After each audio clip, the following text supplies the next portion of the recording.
예배와 관련된 말씀을 쭉 계속 여러분들하고 같이 지금 나누고 있는데요. 그 중에 마지막 주제입니다. 예배의 마지막 주제는 바로 하늘나라에서 드려지는 예배. 여러분, 하늘나라에서 예배가 지금도 드려지고 있고, 우리들이 이제 나중에 가게 되면 우리도 가서 할 일이 이제 예배 드리는 일입니다. 하나님을 찬양하는 일이죠.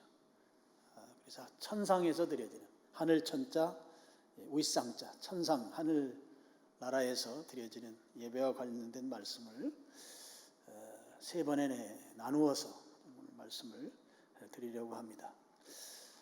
우리 성경 가운데 하늘나라에서 예배가 드려지고 있는 것을 가장 잘 묘사하고 있는 부분이 요한계시록 4장과 5장입니다. 그래서 요한계시록 안에서 4장과 5장은 굉장히 중요한 장입니다. 4장은 하나님 아버지께 대한 예배의 부분이고, 또 5장은 예수 그리스도, 어린 양 예수 그리스도께 대한 예배의 내용으로 그렇게 되어 있습니다. 그래서 우리의 예배의 대상은 하나님과 또 어린 양 예수님이시죠.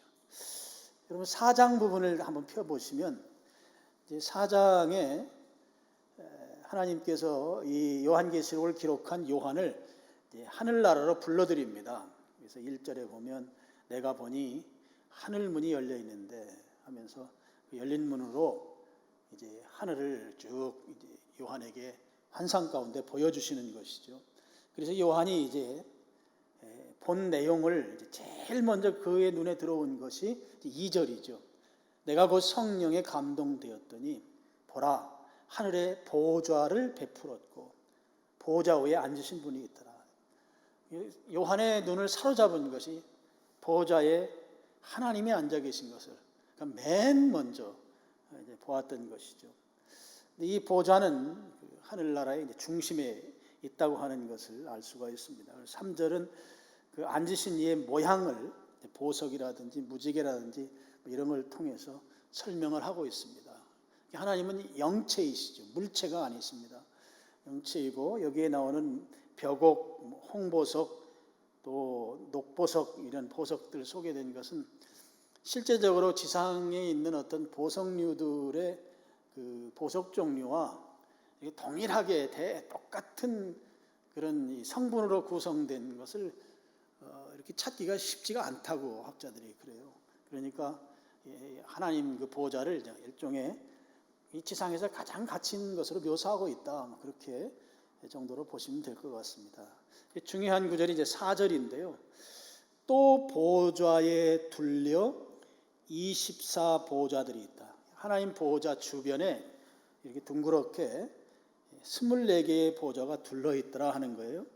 그리고 그 보좌들 위에 24장로들이 있는데 그들이 흰옷을 입고 머리에는 금관을 쓰고 앉았더라 이렇게 되어 있습니다.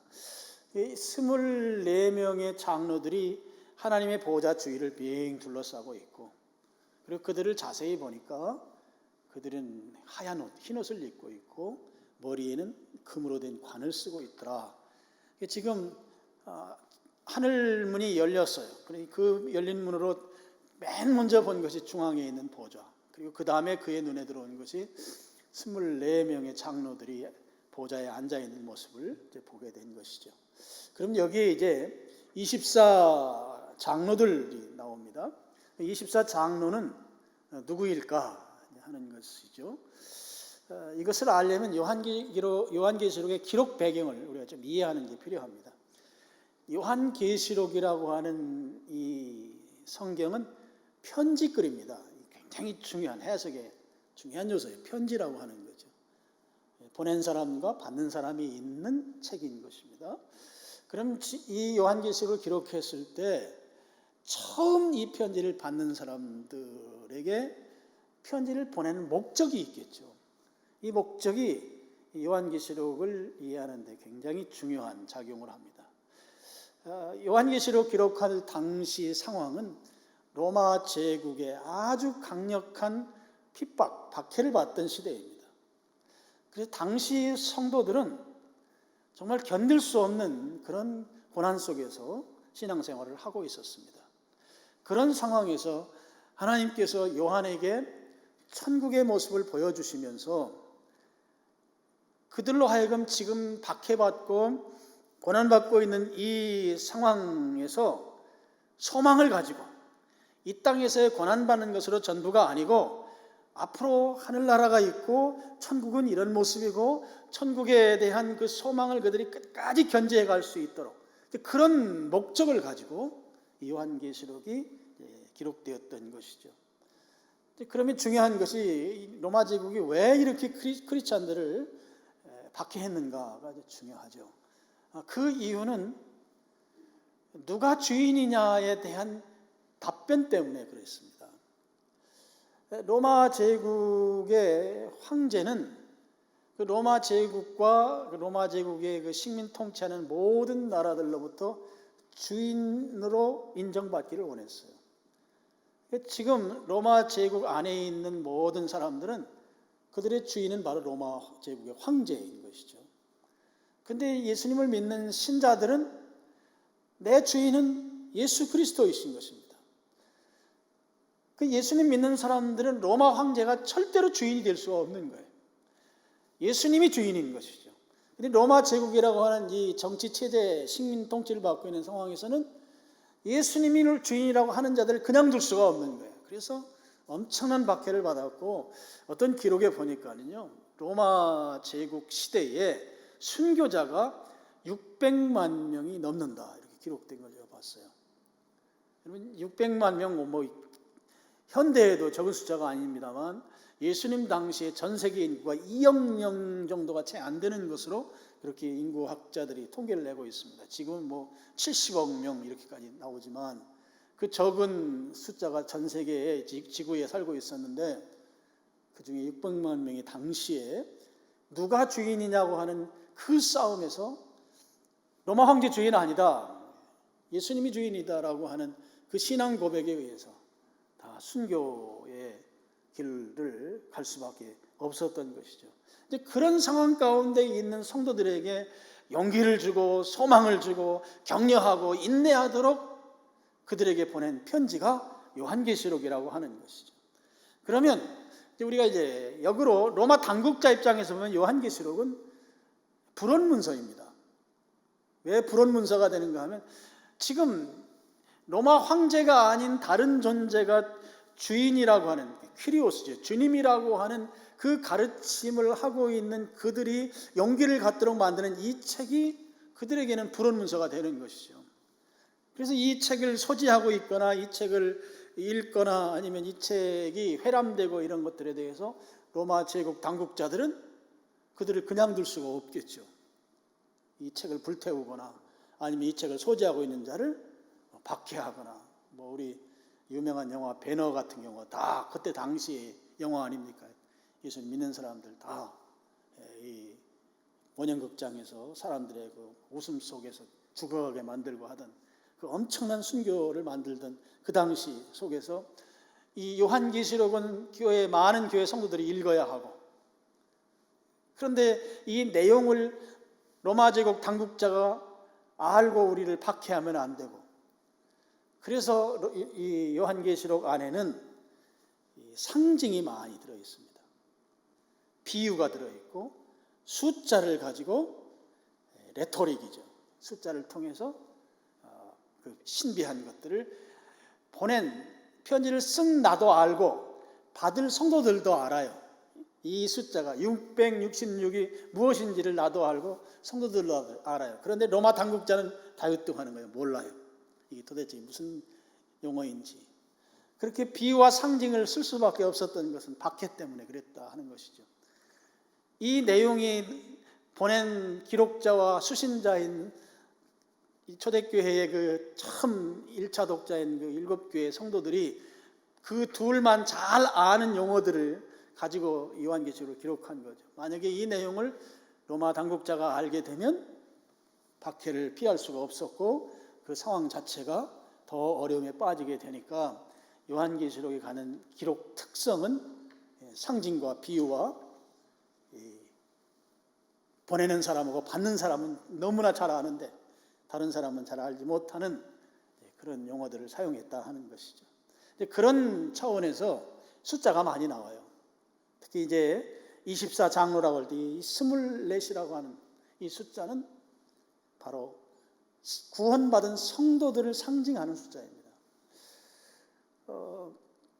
24는 구약의 12과 신약의 12를 더해서 나온 숫자인데요.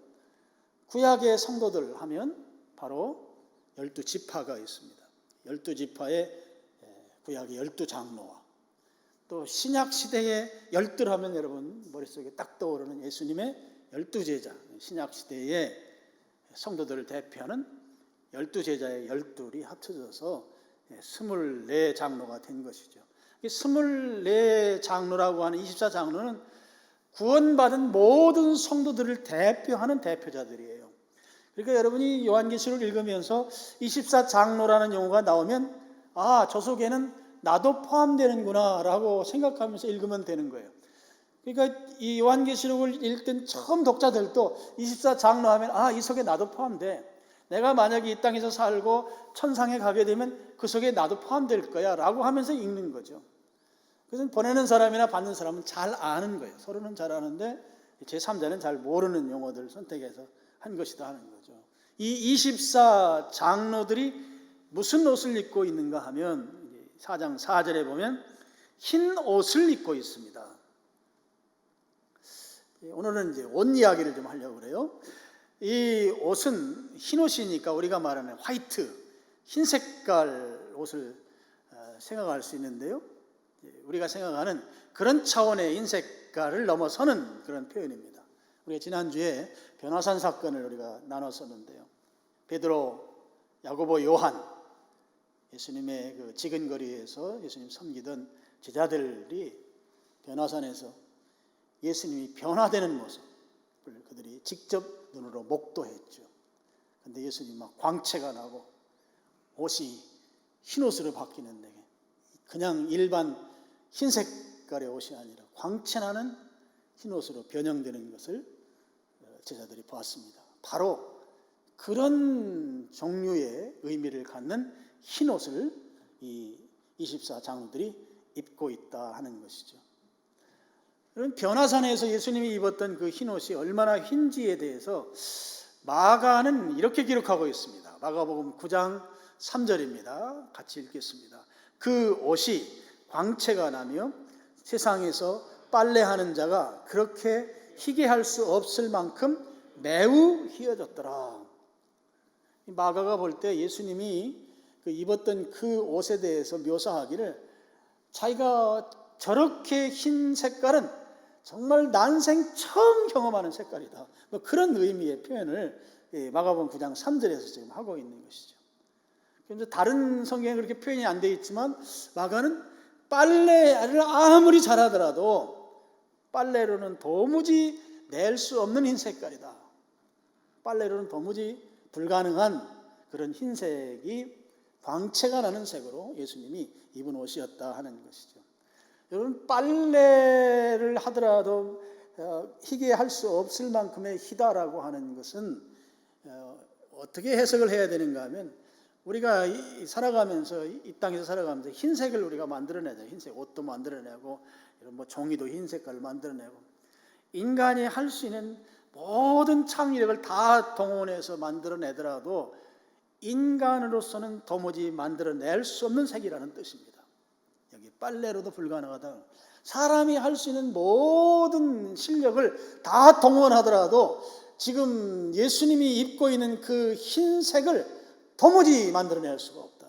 그 말이 빨래를 해도 할 수 없는, 옛날에는 세제가 발달하지 않아서 지금은 세제가 얼마나 발달했는데 목사님 그런 소리 합니까? 그런 의미가 아니고 인간이 만들어낸다고 아무리 만들어내더라도 예수님께서 입고 있는 그 흰옷의 색을 도저히 인간으로서는 이 땅에 만들어낼 수 없다고 하는 그런 표현이 되는 것이죠. 그런 옷, 그와 같은 옷을 지금 천상에 있는, 하늘에 있는 성도들이 입고 있다고 하는 것이죠. 그러면 이 성도들이 그 옷을 입고 무엇을 하는가? 여러분 이제 7장으로 우리 읽은 7장으로 같이 가보시죠. 7장에 가셔서 자 9절 보면 여기 2일 후에로 시작하는데 2일 후에는 내용이 좀 달라진다는 의미에서 요한이 쓰는 관용어입니다. 앞의 내용과 다른 내용을 내가 기록하겠다 그런 뜻의 표현입니다. 2일 후에 내가 보니 각 나라와 족속과 백성과 방언에서 아무도 능히 셀 수 없는 큰 무리가 나와 흰옷을 입고, 지금 이 천상에 위에 보면 14만 4천 명의 숫자가 나오고 그들이 여러 나라에서 온 사람들이라는 표현이죠. 9절에 그들이 큰 무리를 이루고 있는데 다 흰옷을 입고 있습니다. 바로 광채나는 흰옷이죠. 그리고 손에 종려가지를 들고 보좌 앞과 어린 양 앞에 서서, 보좌 앞은 4장에 나오는 하나님께 대한 예배, 어린 양 앞은 5장에 나오는 예수님 앞에서의 예배. 그러면 큰 소리로 외칩니다. 성도들이 외치는 거죠. 구원하심이 보좌에 앉으신 우리 하나님과 어린 양이 있다. 내가 지금 이렇게 구원받아서 찬양 부르는 것은 나를 구원하신 여호와 하나님, 또 예수 그리스도로 말미암은 것입니다 하면서 큰 소리로 외쳤습니다. 그때 11절에 이제 모든 천사가 보좌와 장로들과 네 생물의 주위에 서 있다가 보좌 앞에 엎드려 얼굴을 대고 하나님께 경배하며, 여기 모든 천사는 성도들 외에 다른 모든 피조물들을 쭉 소개하는 거죠. 그들이 얼굴을 땅에 대고 보좌 앞에 대고 하나님께 경배했다. 경배했다는 말이 프로스키네오라고 하는 헬란말, 예배드렸다는 거죠. 모든 피조물들이 하나님께 예배하면서 또 역시 찬양합니다. 12절은 같이 한번 다시 읽겠습니다. 아멘. 찬송과 영광과 지혜와 감사와 천기와 권능과 힘이 우리 하나님께 세세토록 있을지어다. 하나님께 모든 게 다 하나님께 있다고 하는 하나님께로 집중된 찬양, 예배를 지금 이들이 드리고 있는 것이죠. 그렇게 예배를 드리고 있을 때 지금 요한이 지금 이 모습을 보고 있는 거예요. 그 중에 이제 장로 한 사람이 13절에 응답하여 나에게 이르되, 요한에게 이르되, 이 흰옷 입은 자들이 누구고 또 어디서 왔는지 너가 아느냐. 지금 요한이 궁금할 거 아닙니까? 천상에서 그 수많은 사람들이 종려나무가지를 들고 하나님과 어린 양 앞에서 막 그 웅장하고 우렁차게 찬양을 지금 부르면서 예배하고, 또 모든 피조물 천사들이 다 얼굴을 땅에 대고 예배하면서 하나님께로 집중하고 있는 이 모습, 이 어마어마하게 웅장한 모습, 이 모습을 보고 얼마나 크게 충격을 받았겠습니까, 요한이. 그러면서 그 궁금해하고 있을 그를 예상하고 장로가 묻는 거예요. 이 흰옷 입은 자들이 누군지 아느냐, 또 그들이 어디서 왔는지 아느냐 질문을 합니다. 14절 내가 말하기를, 내 주여, 이 내 주여는 장로에게 하는 말이니까 존칭으로서의 호칭이죠. 내 주여, 당신이 압니다. 나보다 당신이 잘 알지 않느냐? 그 우리 가운데 있는 당신이 잘 알지 않겠습니까? 그러니까 그가 나에게 이르되, 이는 큰 환난에서 나온 자들인데 어린 양의 피에 그 옷을 씻어 희게 한 사람들이다. 저 사람들이 입고 있는 옷은 어린 양의 피에 씻어서 지금 저렇게 광채나는 흰옷을 입고 있다. 흰옷 입고 있는 자들이 누구인가 하면 큰 환난에서 나온 자들이다, 그거예요. 그럴 때 지금 요한이 그 얘기를 듣고 얼마나 놀랐겠습니까? 지금 지상에서는 로마 제국 그 당국자들에 의해서 예수님 믿는 사람들이 막 순교당하고 있고 엄청나게 많은 그 고통을 당하고 있는 그 상황에 있는 그들이 지금 여기에 와서 하나님을 저렇게 흰옷 입고 광채난 옷을 입고 찬양하고 있는 모습을 보고 대충격이죠, 대충격. 아, 그들이 여기에 와서 흰옷 입고 하나님을 찬양하고 있구나. 그래, 우리의 주인은 바로 예수 그리스도야. 로마 황제가 아니라고 예수님을 주님으로 믿고 있기 때문에, 그리고 그런 환난 가운데서 능히 굴복하지 아니하고 승리한 자들이 지금 하늘나라에서 광채나는 흰옷을 입고 하나님을 찬양하고 있구나. 바로 환난 속에서, 박해 속에서, 고난 속에서 이긴 자들이 지금 이곳에 와서 흰옷 입고 주님의 영광을 노래하고 있구나. 얼마나 큰 충격을 요한이 받았겠습니까? 그런데 그 흰옷은 어떻게 입게 됐는가? 바로 어린 양의 피에 씻었기 때문에 입게 된 옷이다. 바로 그렇게 14절에 이야기를 하고 있습니다. 여러분, 천상 하늘나라 보좌에 빛나는 흰옷을 입은 성도들, 24 장로들에게 두 가지 큰 특징이 있습니다. 하나는 환난에서 그들이 승리한 자들이라는 거예요. 우리 요한계시록식으로 표현하면 이긴 자들이에요. 이긴 자들. 사도행전 14장 22절을 한번 보시면 이 구절은 바울이 1차 전도 여행 때 지금 현재 터키 지역의 루스드라라고 하는 지역, 그 지역에 가서 복음을 전하다가 그 주변 지역에 있는 유대인들이 몰려와서 바울을 돌로 칩니다. 그래서 그 성경에 보면 죽었어요. 기절했다고 표현해야 될 것 같아요. 근데 깨어났습니다. 죽었다 살아난 거죠. 루스드라에서. 그런 다음에 이제 더베라고 하는 지역으로 옮겨가는데 그 죽었다가 깨어나서 기절했다가 살아나서 바울이 한 이야기예요. 사도행전 14장 22절. 제가 읽으면 설명하겠습니다. 제자들의 마음을 굳게 하여 이 믿음에 머물러 있으라고 권하고, 그 루스드라 지역에 있는 제자들에게, 예수님 믿는 성도들에게 마음을 굳게 해라. 굳게 하란 말이 지금보다 더 강한 믿음을 가져야 된다. 믿음으로 살려면, 믿음에 머물려면 단단히 마음 먹어야 돼요. 단단히. 나 엊그저께 내게 저 사람들이 한 거 보았지. 돌로 쳐서 내를 죽어서 성 밖에 내다 버릴 정도로 그렇게 내가 그 고난을 당하는 거 봤잖아. 마음 단단히 먹고 이 믿음에 머물러 있어야 된다. 믿음으로 사는 것이 그냥 쉽게 되는 게 아니다.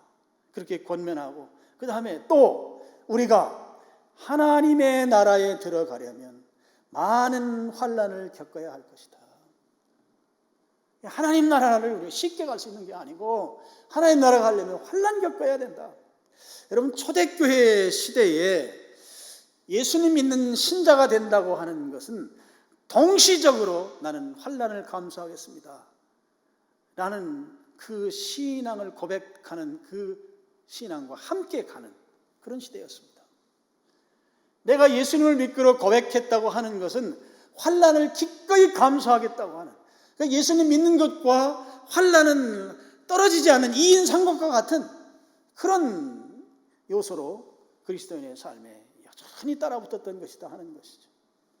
그래서 당시 이런 성도들의 환난 이야기가 나오고, 그러면 그가 예수님을 믿는 신자인지 알곡 신자인지 가라지 신자인지 그런 걸 성경이 명확하게 표현 안 해요. 환난을, 이 초대교회 당시에 환난을 이겨낼 정도의 신자라면 거짓 신자가 없다고 하는 것이죠. 그만큼 당신은 예수님을 믿는다고 하는 것은 환난을 기꺼이 감수하겠다는 그 믿음의 고백이 없이는 신앙생활을 할 수가 없었던 때고, 그래서 기록에 나오는 것처럼 로마 제국 지배 당시 600만 이상 되는 성도들이 순교의 제물이 됐다고 하는 것이죠. 그런데 여러분, 초대교회 당시의 신앙과 오늘 우리 시대의 신앙은 좀 다르죠. 오늘 우리 시대에는 환난이나 박해보다는 우리를 신앙의 길에서 끌어내리려고 하는 그 강력한 흡인력은 세상 문화의 미혹입니다. 세상 문화가 얼마나 강력한가 하면, 처음에 세상 문화를 접하면 재미가 있어요. 여러분, 재미없으면 안 할 거예요. 근데 이 재미는 많은 시간을 필요로 하지 않으면서 중독으로 이끌어요. 그만큼 세상 문화의 미혹이 너무 강력한 시대에 우리가 살고 있어요. 그래서 조금 재미있어 했는데 어느 날 보니까 내가 그것에 중독되어 있는 거예요. 버릴 수가 없어요. 단절할 수가 없어요. 그걸 붙들고 사는 거예요. 나는 이중인격자처럼 살게 되는 거예요. 그만큼 오늘 우리 시대를 강력하게 우리로 하여금 신앙의 길에서 떨어져 나갈 수밖에 없게 만드는 것은 세상 문화의 미혹입니다. 초대교회 당시처럼 예수님 믿으면 죽이고 고문하고 하는 그런 박해와 환난이 아니라 지금은 세상 문화의 강력한 미혹, 너무너무 재미있는 그런 이 재미를 가지고 우리에게 접근해서 가까운 시일 내에 중독시키고, 중독이라는 말을 여러분 많이 쓰잖아요. 얼마나 많은 세상 문화가 우리를 중독시킵니까? 여러분, 이것을 잘 분별하고 이겨내는 것이 오늘 우리 시대에는 초대교회의 바울이 하나님 나라 들어가려면 많은 환난을 겪어야 한다, 이 말 표현을 현대는 좀 바꿔야 된다고 저는 생각해요. 오늘날은 세상 문화를 잘 분별하고 무엇이 하나님을 신뢰하고 신앙하는 것인지, 무엇이 하나님의 신앙으로부터 떨어져 나가게 하는 것인지를 헷갈려 하지 말고 분별의 은혜를 입어서 하나님을 따라가는, 그것을 이겨내는, 승리하는 것이 중요한 시대가 바로 오늘 우리 시대라고 저는 생각합니다. 여러분, 저는 예배를 강조하고 예배와 관련된 말씀 많이 드립니다만, 우리의 예배의 요소 가운데 정말 많은 부분에서 인본주의에 오염이 되어 있습니다. 인식하지도 못한 채 우리가 드리는 예배가 인본주의에 오염이 되어 있다고요. 그리고 그것이 당연한 것처럼 인식하고 당연한 것을 넘어서서 오히려 인본주의 예배에 더 많은 환호와 박수를 보내고 있어요. 그래서 그렇게 하는 것이 정답인 걸로 알고 예배가 타락해 가는 거예요. 그런 예배들이 수도 없이 많이 있습니다. 저도 늘 각성해야 하고 돌아봐야 되지만 우리 예배가 그만큼 타락해 있다고 하는 것이죠. 오늘 우리 시대는 신앙의 자유가 있어요. 우리 헌법에까지 다 보장이 되어 있습니다. 이런 자유를 우리가 누릴 수 있게 된 것은 우리 믿음의 선배들의 순교의 피해에 있다고 생각해요. 우리나라만 해도 용인에 가면, 여러분 언제 갈 게 있으면 가보세요. 순교자 기념관이 있습니다. 몇천 명의 순교자들 명단이 거기에 있어요. 교회 역사가 130여 년밖에 되지 않는데 몇천 명의 순교자가 이 땅에서 나왔습니다. 그들의 순교의 씨앗이 오늘 우리에게 열매로 다가와서 우리는 그 열매를 누리며 살고 있습니다. 정말 축복받은 후손들이에요. 그런데 최근이 아니라 지금도 당장 이 코로나19라고 하는 걸 통해서 가장 먼저 교회 생활에서 제약을 받고 있는 것이 예배가 되어 있습니다.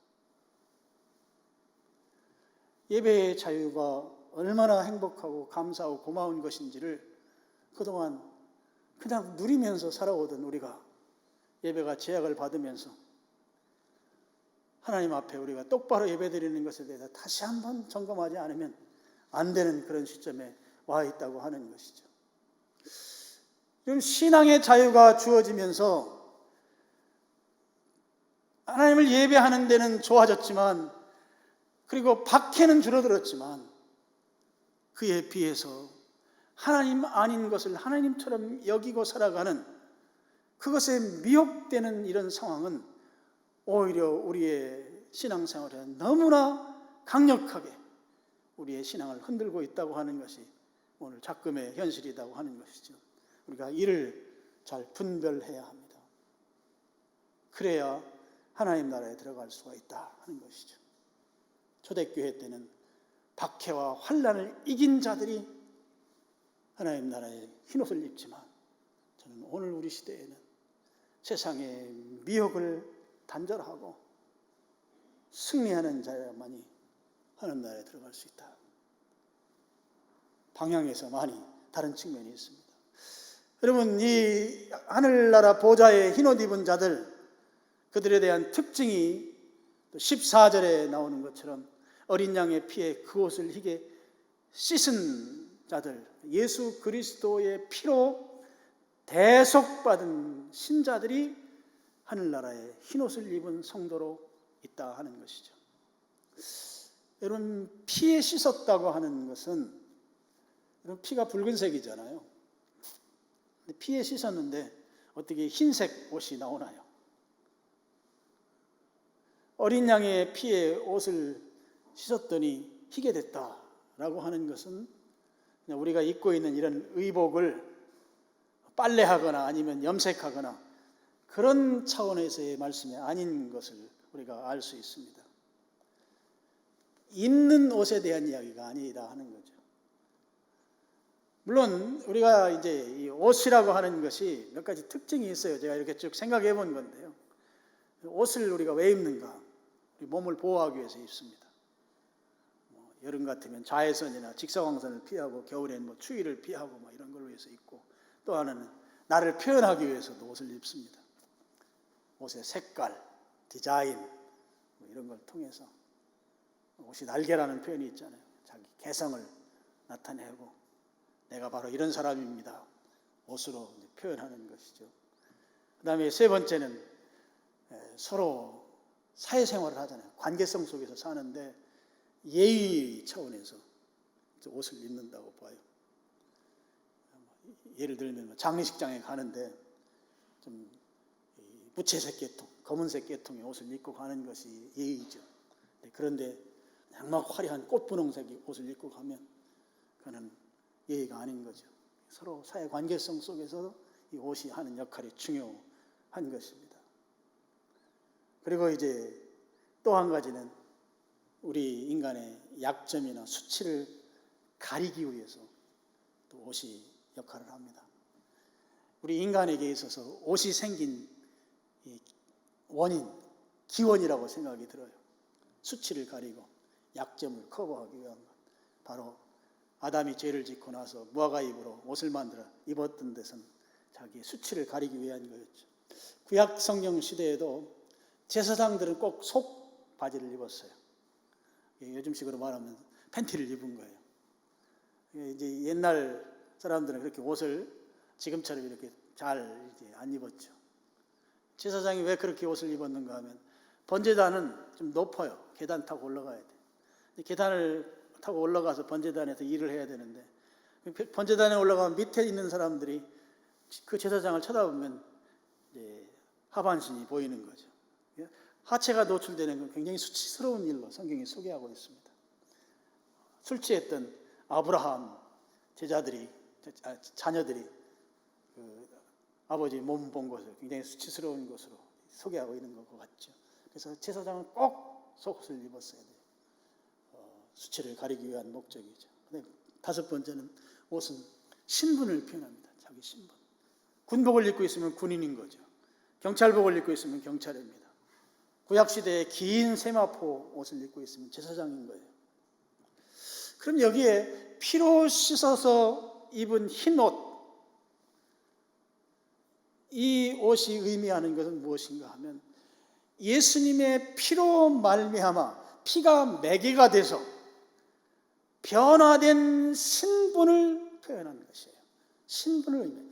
그러니까 지금 옷은 신분을 표현하는데 지금 여기 24장로가 흰옷을 입었다고 하는 거예요. 근데 그 흰옷은 예수님의 피에 씻은 옷이에요. 어린 양의 피에 씻은 옷인데 이 피로 말미암아 변화된 신분을 나타내는 것이 이 흰옷이다 하는 것입니다. 자기 신분의 변화죠. 어떤 변화가 이 흰옷 입은 자에게 나타나는가? 베드로전서 1장 18절 같이 한번 읽어보겠습니다. 너희가 알거니와 너희 조상이 물려준 헛된 행실 인이나 금같이 없어질 것으로 된 것이 아니요. 18절만 읽겠습니다. 여러분, 이 대속이라고 하는 것은 당사자가 값을 지불하는 게 아니라 제3자가 대신 값을 치러주는 걸 말해요. 로마 제국 시대에는 이 노예가 사람이지만 매매가 가능했습니다. 소유물로 여겼기 때문에 그래요. 그래서 여기 은과 금이 나오잖아요. 돈이죠. 당시에는 노예를 매매할 때는 돈으로 매매가 가능했어요. 돈으로 노예를 사면 어떤 변화가 일어나면 주인이 바뀌는 거예요. 주인이. 지금 그 노예는 은과 금을 주고 샀을 때 주인이 이제 바뀌는 그런 결과가 나오는 것이죠. 그런데 조상 때부터 내려오는 이 죄의 문제 말이에요. 죄의 문제는 지상에서 가장 가치 있는 것을 여기는 이 돈으로는 도무지 해결할 수 없다고 하는 거예요. 은과 금으로는 해결이 안 되는 것이죠. 죄의 값은 사망이다 라고 하는 성경 말씀처럼. 그래서 19절에 오직 흠없고 점없는 어린 양, 여러분 제물로 드려질 때 하나님이 받으실 만한 온전한 제물을 흠없고 점없는 어린 양으로 표현하죠. 바로 예수 그리스도의 보배로운 피로 대속받은 것이다. 우리가 받게 된 이 대속이라고 하는 것은 세상에서 가장 가치 있는 금이나 은으로 된 것이 아니고 예수님께서 보배로운 피, 보혈로 예수님이 죽어주심으로 말미암아 우리가 대속받게 되었다. 어린 양의 피로 그 옷을 씻었다고 하는 것은 바로 그런 의미인 거죠. 예수님께서 대신 값으로, 죄값으로 죽어주심으로 인해서 이제 죽어야 될 내가 안 죽어도 되는 상황이 됐습니다. 그러면서 나는 신분이 바뀐 거예요. 노예가 은과 금을 준 그 사람의 그 노예로 소유가 변화되듯이, 주인이 바뀌듯이 우리의 소속도 그렇게 해서 바뀌게 됐다 하는 것입니다. 그래서 이 흰옷을 입게 됐다고 하는 것은 예수 그리스도로 말미암아 변화된 내 신분을 말한다 하는 것입니다. 그 옷을 입어야만 하늘나라 천상 예배의 그 멤버십으로 참여할 수 있다 하는 것이죠. 그 옷을 입지 않으면 천국 예배에 참여할 수가 없습니다. 그 분명한 사례를 예수님께서 비유로 말씀해 주신 부분이 있어요. 마태복음 22장 1절 2절 스크린 보시고 여기도 제가 읽으면서 설명하겠습니다. 예수께서 다시 비유로 대답하여 이르시되 천국은 마치 자기 아들을 위하여 혼인잔치를 베푼 어떤 임금과 같으니, 그 다음에 9절로 가는데 그 중간 내용들은 그런 거예요. 혼인잔치에 사람들을 초청했지만 사람들이 안 오는 겁니다. 그래서 사람들이 안 오니까 다시 하인들을 시켜가지고 9절 네 거리 길에 가서 사람을 만나는 대로 혼인잔치에 청하여 오라. 사람들 만나는 대로 지금 사람 안 오니까, 초청한 사람 안 오니까 데려오라는 거죠. 그래서 10절에 종들이 길에 나가 악한 자나 선한 자나 만나는 대로 모두 데려오니 혼인잔치에 손님들이 가득한지라. 그래서 여기에 읽다가 왜 악한 자를 데려오지?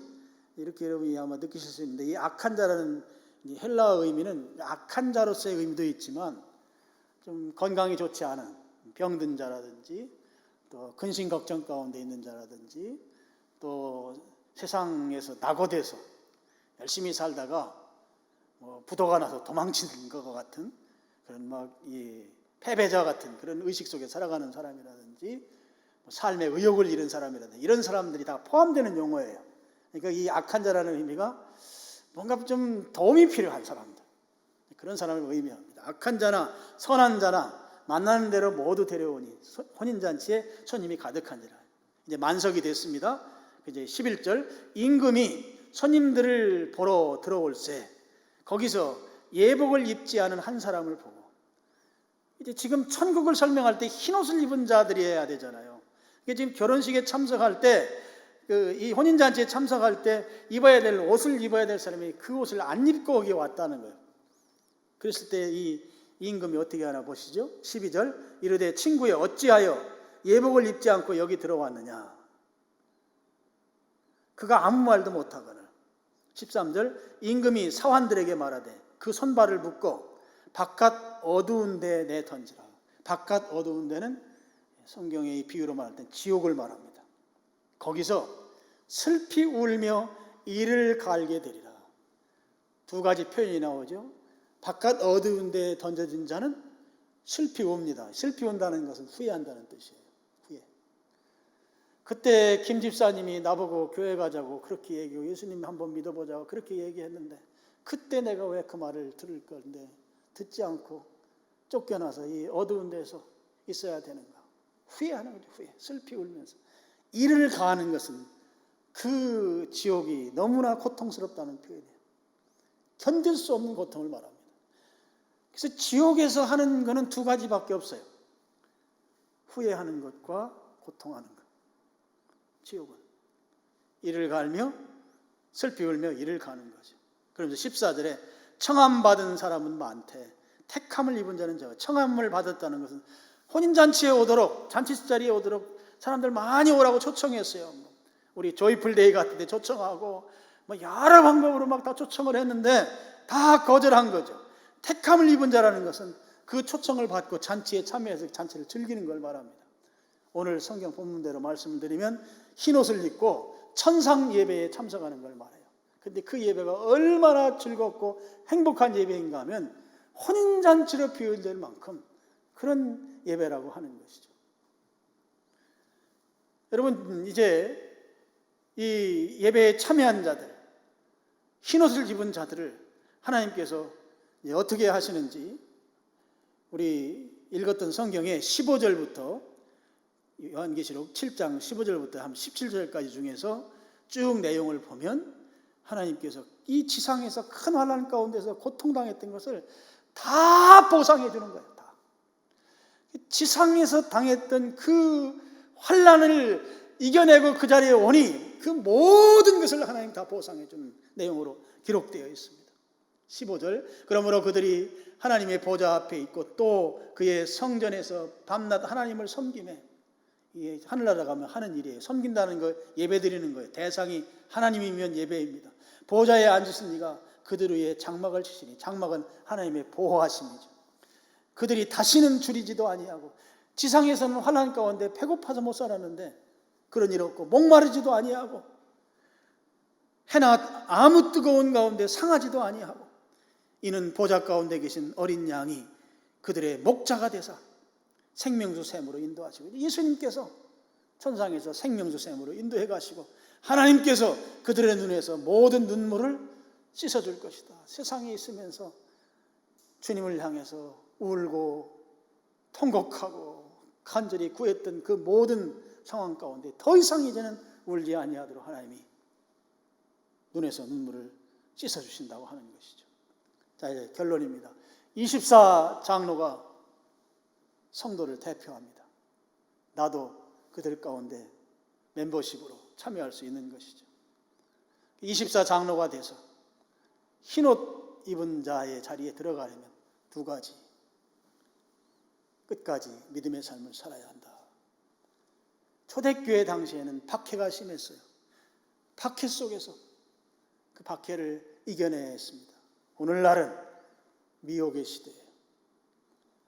이 미혹이 얼마나 강력한지 거기에 빠져서 조금만 지나면 빠져나올 수 없는 중독 현상을 일으키는 그 미혹이 오늘 우리 시대에 믿음의 길을 가지 못하도록 만든다고 하는 거죠. 그래서 끝까지 믿음의 길을 가야 된다. 두 번째는 예수 그리스도의 대속의 은혜에 대한 확신을 가져야 합니다. 예수님께서 피를 흘려 죽어주심으로 인해서 나는 흰옷 입은 자가 됐다 라고 하는 확신입니다. 이 확신이 헷갈릴 수 있습니다. 그런 분들은 9월달부터 하는 제자 훈련에 참여하기 바랍니다. 칭찬받는 성도의 1과 2과 3과 4과까지가 구원의 확신과 관련된 내용들로 되어 있어요. 아마 세계에서 가장 잘 정리가 된 내용으로 있습니다. 구원의 확신을 갖고 사는 거예요. 그래야 지금 이 땅에서 어떤 미혹에서도 내가 굳게 자리 잡아서 견고하게 서서 나갈 수가 있게 됩니다. 24장로, 성도의 대표성을 갖는 인물들, 그들 가운데 나도 참여해서 내가 포함된 24장로로서 이 천국의 행복한 혼인잔치와 같은 그 잔치에 함께 어울리는 하나님을 예배하는 그 기쁨이 너무나 기쁘기 때문에 잔치로 서게 될 수밖에 없는 그 잔치의 주인공으로 함께 참여하는 여러분들 되시기를 주님의 이름으로 축원합니다.